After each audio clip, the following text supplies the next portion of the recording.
نحمده ونصلي على رسوله الكريم اما بعد. قابل فخر مسلمان ہیں بزرگان جلیل، قابل فخر مسلمان ہیں بزرگان جلیل، قاسم و رشید، محمود و شہید اسماعیل. یاد ہوگا تمہیں وہ حسین احمد مدنی، یاد ہوگا تمہیں وہ حسین احمد مدنی، مائیں قوم و حفظ الرحمان زندانی.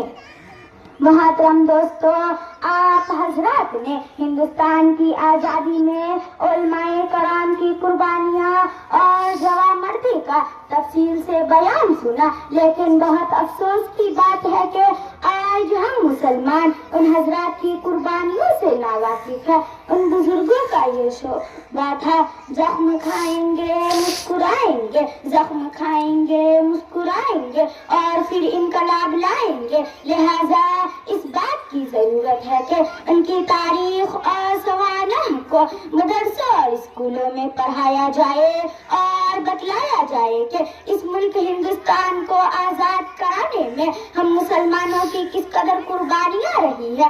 یہ ہمارا اپنا ملک ہے، ہمیں اپنے ملک سے اور ملک والوں سے محبت ہے.